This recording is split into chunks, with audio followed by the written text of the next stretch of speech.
Baik, saudaraku pemirsa MTA TV dimanapun Anda berada, terima kasih Anda masih setia bersama kami dalam program Mitra Tani. Dan di kesempatan kali ini kita masih membahas terkait dengan kedelai edamame, tentu bersama beliau Bapak Haryanto, Sarjana Pertanian.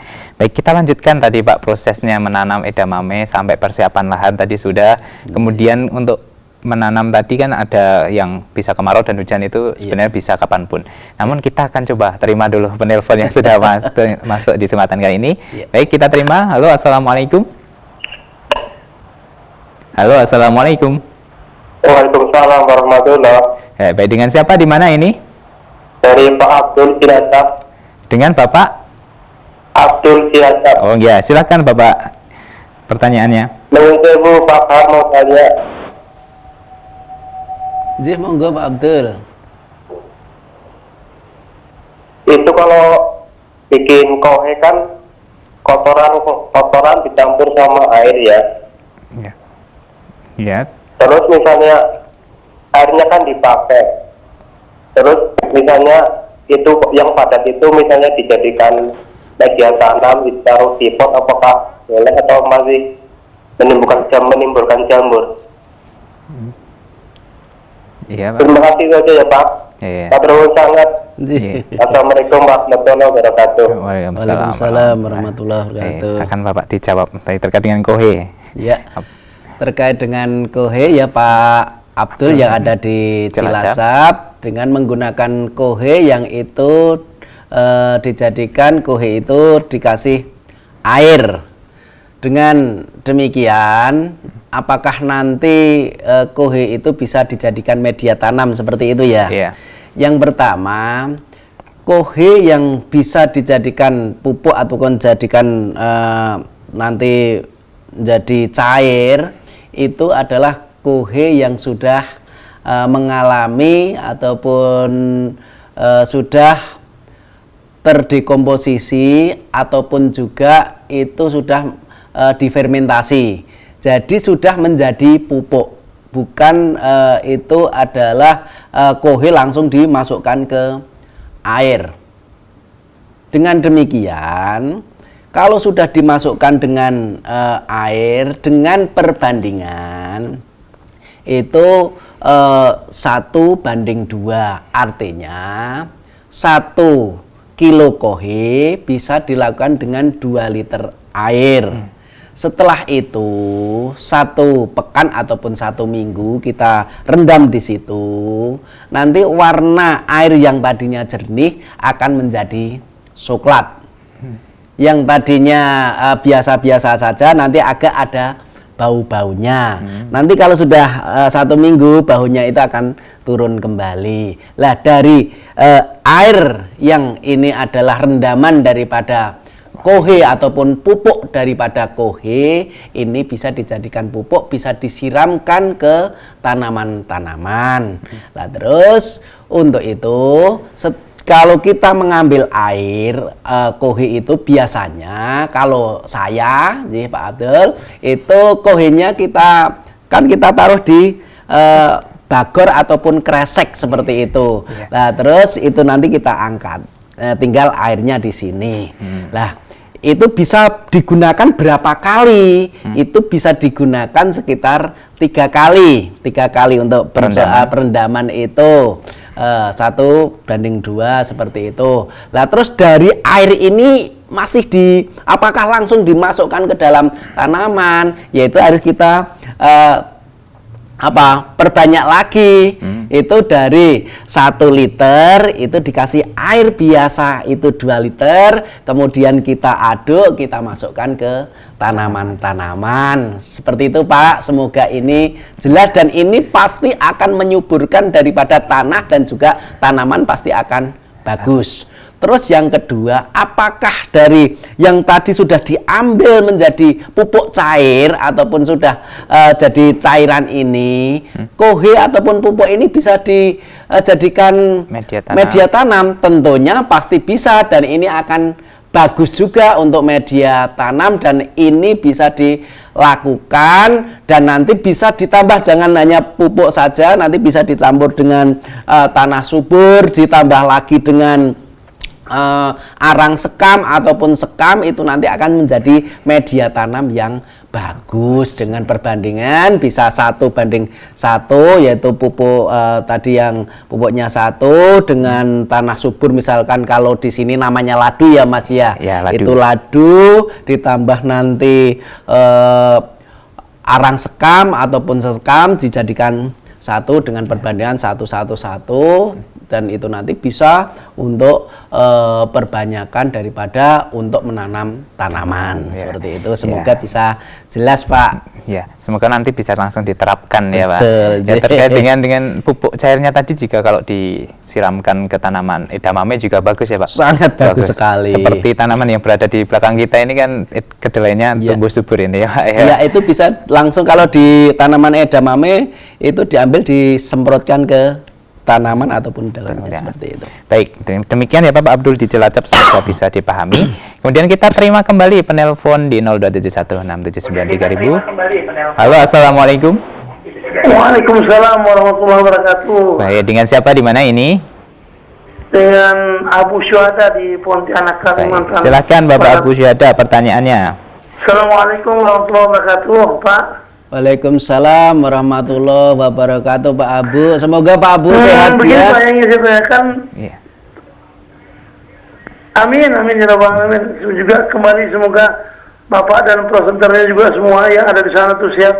Amin. Selalu dalam lindungan Allah dan dijauhkan dari segala macam penyakit yang tidak kita inginkan tentunya. Amin. Amin, amin, amin ya rabbal alamin. Begini yang ingin saya tanyakan tuh soal ini. Saya kan masih penasaran dari dulu memang. Saya masih bertanya gitu.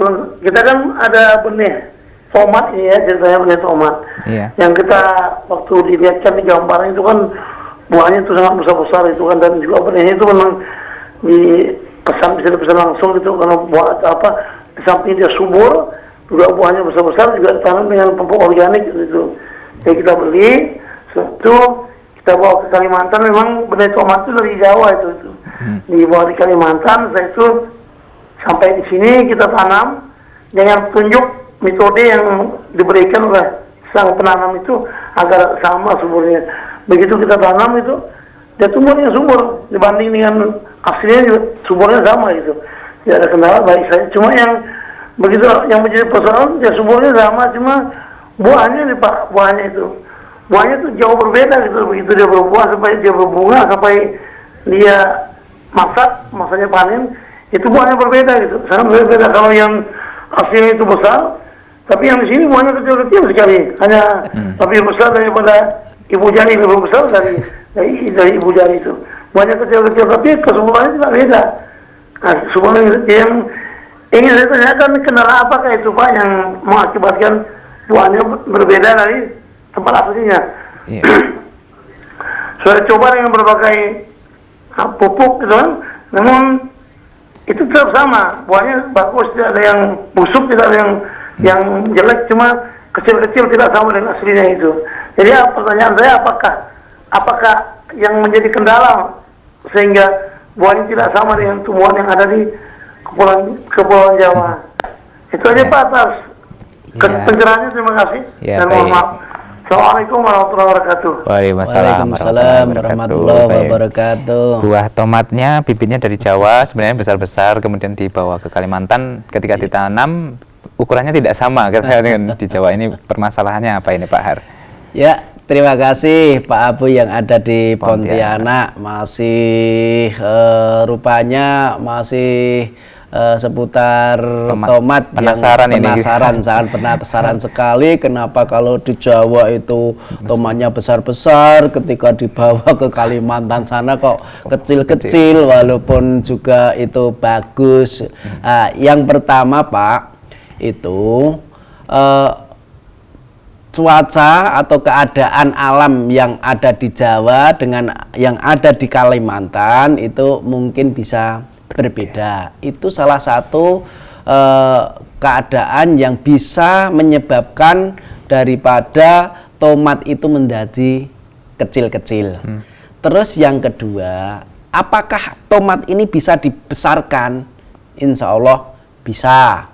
mungkin tidak hanya di Jawa yang besar itu, akan lebih besar pun itu bisa dengan cara yaitu rekayasa genetika ataupun itu dengan cara pemberian pupuk yang itu dibesarkan di P-nya. Kalau P ini sudah ada, nanti kaliumnya Pak, kaliumnya itu nanti akan ditambah sehingga dengan tanaman ataupun tomat yang tadinya kecil, yang ini sudah sehat, maka akan disehatkan lagi dengan unsur kalium tersebut. Terus yang ketiga dengan cara memberikan gibberellin ataupun GA3 yang ini akan merangsang sel-sel atau membuka sel-sel buah itu akan masuk di situ, nutrisi akan gampang masuk di situ sehingga nanti tomat Pak Abu itu akan lebih besar daripada apa yang ada di Jawa ini. Maka dari itu dengan solusi seperti ini semoga Pak Abu terus melakukan penelitian apapun, melakukan sesuatu sehingga untuk tanaman tomat yang tadinya kecil ini di Kalimantan nanti akan lebih besar lagi. Ya, demikian untuk Bapak Abu Syuhada. Jangan berhenti mencoba ini ya Pak. Bisa jadi ada trik khusus nanti yang bisa, ataupun mungkin ukuran porsi pupuknya ya Pak ya, mungkin yang kurang ya. Ya, yang jelas nanti kalau ketika kita ke toko pertanian, di situ pasti sudah ada labelnya di situ. Oh ya, sudah ada, nanti tinggal diterapkan. Terapkan aja. Kalau nanti kurang jelas nanti kita sharing lagi Mitra Tani aja. Baik, demikian untuk Bapak Abu Syuhada di Pontianak. Kemudian kita bacakan pertanyaan dari Bapak Azam di Sragen. Pertanyaannya, apakah umur edamame sama dengan kedelai biasa Pak Haryanto? Kemudian di mana kita bisa mendapatkan bibitnya? Bisa dijawab Pak? Ya. Kalau untuk edamame dengan kedelai biasa sebetulnya di ending akhirnya itu sama. Hanya saja untuk edamame ini kan dikonsumsi dari muda, Kalau biasa itu dipanen di umur 90. Sama juga di edamame ini di 90, tapi ini untuk pembenihan, untuk pembibitan di situ.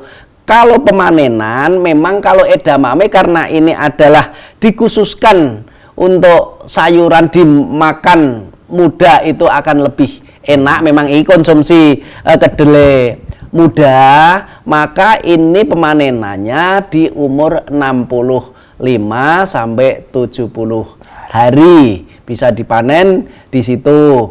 Terus bagaimana untuk mendapatkan edamame ini? Untuk mendapatkan kedelai edamame ini sudah cukup banyak di toko-toko pertanian. Monggo Bapak untuk langsung ke toko pertanian. Kalau tidak, sekarang itu online begitu banyak merebak, itu nanti bisa beli di sana. Dan insya Allah untuk Sragen dengan keadaan seperti ini, dengan edamame ini pasti akan bisa ditanam di sana dan nanti insya Allah akan menghasilkan hasil yang diinginkan. Cocok gitu ya Pak. Sangat cocok sekali untuk di Sragen. Peluang ini Bapak Azam di Sragen. Setelah ini bisa jadi malah menanam edamame. Iya. Harapannya gitu ya Pak ya. Iya. Ya, ini ada pertanyaan juga dari Pak Rudi di Gunung Kidul. Pertanyaan yang pertama ini semisal dengan Pak Azam tadi, kalau mau beli bibit kedelai edamame bisa dibeli di mana saja. Iya. Nah, kemudian pertanyaan kedua, menaburkan dolomit sebaiknya dalam tanah ini kondisi basah atau kering ini Pak Har? Iya. Terima kasih Pak Azam dari ini Pak Rudi. Oh, Pak Rudi di Gunung Kidul. Pak Rudi di Gunung Kidul. Ya, yang pertama sudah terjawab di depan. Yang kedua, bagaimana cara menaburkan dolomit itu di tanah yang basah atau di tanah yang kering? Sebaiknya itu di tanah yang kering dulu. Setelah kering agar itu bisa diserap, nanti bisa baru kita airi ataupun nanti dikasih air seperti itu agar dolomit itu akan segera terserap di tanah kita sehingga tanah kita ini akan menjadi netral kembali. Dengan netral kembali, mikroorganisme yang ada di dalam tanah itu akan aktif di situ, akan memberikan nutrisi kepada tanaman itu akan secara cepat seperti itu, Pak. Ya, demikian untuk Pak Rudi di Gunung Kidul ya, Pak. Iya. Semoga bisa menjawab pertanyaannya. Kemudian ini ada pertanyaan kembali dari Mama Alfat di Sumbar. Sebenarnya ada fotonya, namun kita tidak bisa menayangkan ini. Oh iya. Ini ada, beliau mempunyai pohon mangga, kemudian potnya ini disambung. Ya, ini ada pot awal, terus mau ditambah lagi pot yang kedua ini, Pak. Apakah nanti tumbuhnya dari pohon mangga ini bisa berbuah atau tidak ini? Iya, dari Ibu Ibu Al ini namanya Mama Alfat. Oh, iya Mama Alfat Di Sumbar. Di Sumbar ya. Ya. Dengan menyambung media tanam, tentunya pasti medianya tadi kecil. Iya. Terus akan dibesarkan. Itu juga solusi yang bagus. Kenapa? Dari yang kecil itu kan nutrisi yang ada di pot itu kan berkurang. Paling tidak untuk tanaman mangga itu dengan di pot itu dengan P ataupun diameter 60-60 ataupun 75-60 itu bisa menghasilkan tanaman mangga itu akan tumbuh dengan bagus, yang artinya itu adalah ideal di situ. Nah, maka dari itu dengan penggunaan ataupun tadi media tanamnya disambung itu tidak masalah, asal penyambungannya itu dari kecil ke besar, terus di bawah itu jangan lupa dilubangi untuk sirkulasi daripada airnya. Tentunya untuk si media yang baru ini harus sesuai dengan media tanam ataupun sesuai dengan media yang dibutuhkan oleh tanaman mangga itu, dengan cara pemberian pupuk, pemberian tanah subur, pemberian abu dan pendukung yang lain, sehingga dengan penyambungan daripada tanaman mangga ini nanti akan bisa menghasilkan hasil yang kita inginkan. Hanya aja kalau penyambungan pasti saya yakin di situ tidak akan rapi. Ya, bisa saja daripada disambung Ibu ataupun Mama, itu langsung aja menggunakan media ataupun pot itu dengan P60. Dengan P60 itu bisa langsung dimasukkan di situ, jadi tidak usah menyambung. Kalau dinyambung rasanya itu nanti akan lucu seperti itu. Namun tidak apa-apa. Ini adalah pencobaan dan itu bisa dicoba. Insya Allah nanti tanaman mangga itu akan tumbuh dengan bagusnya. Bagus ya. Nah, ini insya Allah nanti untuk Mama yang di Sumbar tadi bisa Mama Alfat ini bisa mencobanya, dan kalau lebih bagus nanti di P60 ya Pak ya, pot yang ukuran diameternya 60 nanti bisa maksimal untuk berbuahnya dan bunga mangganya. Iya. Kemudian ini ada pertanyaan dari 0853679 sekian. Pertanyaannya, kutu putih di terong apa obatnya ini Pak? Ya, kutu putih itu tidak hanya di terong, di Jambu Madu, di Lombok, dimanapun kutu putih ini senantiasa ada di situ. Sebetulnya sangat mudah sekali dengan kutu putih untuk mengendalikannya, yaitu cukup dengan bawang putih. Kalau cukup dengan bawang putih ditambah lombok kalau ada ya, ditambah lagi nanti ada serai, ditambah lagi nanti ada jahe. Kalau toh dari kesemuanya itu tidak ada, cukup si bawang putih aja, ini nanti ini akan menjadikan solusi. Terus perbandingannya bagaimana? Dari bawang putih misalkan 300 gram ditambah lombok nanti bisa 5 butir, tambah jahe nanti 1 siung, ditambah serai secukupnya, itu nanti dijadikan satu, kemudian kita tumbuk ya sampai halus, kemudian itu kita kasih air sebanyak 1 liter. Setelah itu nanti kita saring ya tahu, kita saring. Nah, setelah ini sudah disaring dalam 1 liter ini, itu ditambah kalau ibu itu punya untuk mencuci Beras. piring. Oh, nyuci piring. Iya, atau yang namanya sunlight apa dan lain sebagainya Ya, sabun adalah cuci piring di situ. ya, Pak, ya. Nah, untuk 1 liter air itu bisa dikasih 1 sendok kurang lebih 7 cc, masukkan di situ, nanti diudak, nanti akan berbusa. Setelah itu dari 1 liter itu bisa dikasih air 5 liter. Nah, setelah itu nanti bisa disemprotkan ke tanaman yang kena kutu putih. Insya Allah kutu putih itu akan pergi dan tidak akan mendekat lagi. Ya, solusinya simple sebenarnya, ya. bisa diterapkan untuk para pemirsa yang mungkin saat ini mengalami gejala seperti sama ya, kutu putih. Betul. Dan tidak hanya menyerang tanaman tiram ya Pak ya, Iya. tanaman lain juga mengalami kondisi tersebut. Nah, kita balik lagi nih Pak ke edamame tadi kan sedikit belum selesai, belum tuntas ini pemirsa mungkin apa ya, masih penasaran setelah nanti kita sudah menanam, ini proses selanjutnya ini pemupukan supaya hasilnya maksimal berapa kali harus dilakukan sampai nanti dia panen di umur 65 atau sampai 70? Untuk pemupukan pertama setelah tadi kita masukkan biji ataupun benih tadi, kita langsung dipupuk pakai organik. Nanti setelah itu sebetulnya tadi untuk pengolahan tanah tadi harus kita memang langsung masukkan pupuk organik harus di situ. Harus dikasih dulu ya Pak. Paling tidak 15 sampai 20 ton per hektarnya. 20 ton. Iya, seperti itu. Nanti tanah itu sudah gembur di situ. Siap tanam ya. Iya, terus yang kedua kalinya setelah nanti 2 minggu bisa dikasih pupuk semprot POC dengan pupuk organik cair organik ataupun di situ nanti lihat daripada dosisnya nanti bisa diaplikasikan di situ. Terus nanti akan kita kembalikan di umur setiap 2 minggu sekali, nanti bisa dihentikan di umur sekitar 55. Jadi pemupukannya untuk POC-nya di 2 minggu sekali ya Pak ya?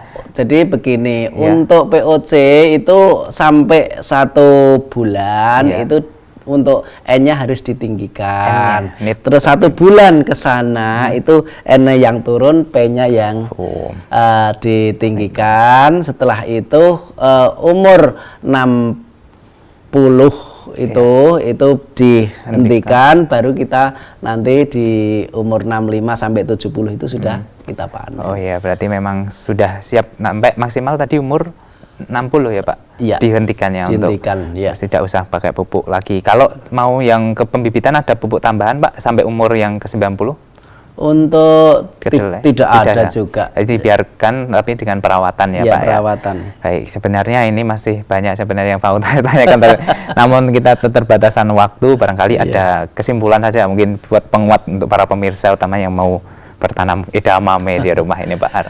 Baik sahabatku, mitra tani dimanapun Anda berada, dengan penanaman kedelai edamame ataupun kedelai sayur ini sangat mudah sekali dan ini merupakan prospek bagi para petani kita dimanapun Anda berada. Namun jangan salah, dengan menanam edamame ini tetaplah dengan cara organik. Dengan cara organik pastilah akan menyehatkan buat kita semua. Dan di lain itu dengan penanaman cara organik tanah kita akan tetap subur, gembur, sehingga terus-menerus akan memberikan manfaat bagi kita semua. Ya, baik, insya Allah dengan organik memberikan manfaat untuk semua ya Pak ya, untuk kita, untuk lingkungan, untuk hewan, bahkan bisa jadi kesehatan kita semua nanti insya Allah terjaga ya Pak ya. Baik, terima kasih Pak Har untuk ilmunya pada kesempatan kali ini. Semoga Pak Har sehat selalu dan besok minggu depan kita ketemu lagi insya Allah ya Pak ya. Baik, assalamualaikum warahmatullahi wabarakatuh. Waalaikumsalam warahmatullahi wabarakatuh. Baik, saudaraku pemirsa MTA TV dimanapun Anda berada, demikian tadi telah kita simak dan ikuti bersama program Mitra Tani untuk edisi kali ini. Semoga pemirsa bisa mengambil semua ilmu yang tadi sudah disampaikan oleh narasumber kita. Akhirnya saya Wahid Arifuddin pamit undur diri. Wassalamualaikum warahmatullahi wabarakatuh.